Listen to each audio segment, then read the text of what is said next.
Welcome back to this class, SS1 students. Remember, this is still your third term scheme of work. We'll continue from here.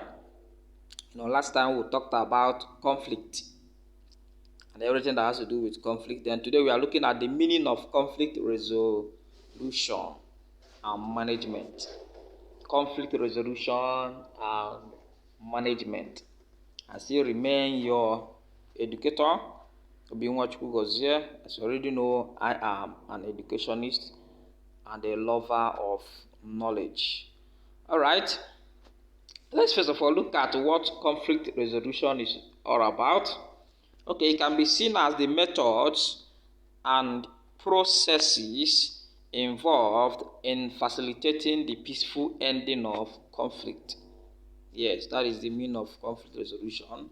Let's look at conflict management. This is concerned with an ongoing process that may never have a resolution.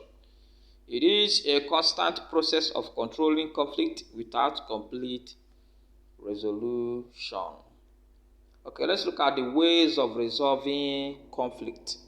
How can we resolve conflict? Since we have noticed and observed that human beings cannot live without conflict. It's a normal thing. It's a necessary thing in human, as long as human being exists. So, but that's why we should be looking at ways of resolving them when they come up. Okay, this picture you are seeing here is a chart that depicts a conflict resolution model. You look at it critically, you see what was identified there. Alright. Okay, let's look at the method or procedure we can take to manage, to address conflict. Okay, number one, we can take some there should be a negotiation.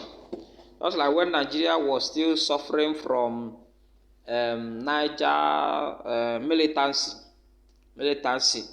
They have to call them to order, and they sat down and negotiate, and now everything has calmed down.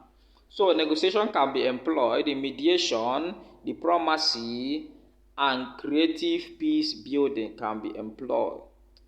To solve any kind of conflict-related matter. Let's look at the dual concern model. Identify 5 conflict styles. This is a principle, dual concern model.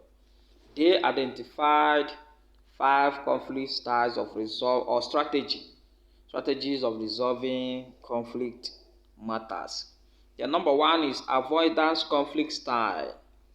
Avoidance conflict. This one has to do with characterizing by joking, changing or avoiding the topic, or even denying that a problem exists. Then the second one is yielding conflict style. See there, yielding conflict style. This one has to do with accommodating conflict styles are characterized by a high level of concern for others and a low level of concern for oneself. The third one is competitive conflict style. You can see them there. You have the next one, which is cooperative conflict style. The last one, which is conciliation conflict style. This one has to do with conciliation or compromise conflict style. Is typical of individuals who possess an intermediate level of concern for both personal and other outcomes. Alright? And other outcome. Okay? You can do this classwork. Now we'll look at peace education. Peace education. Peace education is a kind of enlightening people on how to pursue peace. Then need for peace. Yes, number 1, it promotes development. Yes, peace promotes development. National integration, that is number 2. It promotes security. It promotes tolerance, protection of human rights. Number 6, comfortable place to live. Yes, as a result of peace, You have comfortable place to live, promotes cooperation, yes, free and fair election, political stability, and the national building. Where there is peace, there is national building and development. Okay, let's look at how peace can be promoted through what? Number one, social justice. How peace can be promoted. One is social justice. Two is qualities of leadership. Yes, the quality of leadership. Three is political parties should not be ethnically based. Yes, this is why Nigeria, since independence, has not achieved peace, some great level of peace. Why? Because our political parties, early political parties, was based on ethnicity. Those days you have AG, which is Action Group, dominated by the Yorubas. You have NPC, which is Northern People's Congress, dominated by the North. You have NCNC, dominated by the East. That's why we have a lot of crises in this country. God is helping us. Okay, next one is citizens' rights and duty should be respected. The next one is infrastructural facility. So it brings about infrastructural facilities. It brings about better working condition, that is peace. It brings about electoral body going well. You can do this class work as well. Now let's look at the meaning of peace education. Peace education, that is, the peace education could be seen as teaching people or giving people knowledge on how to pursue peace.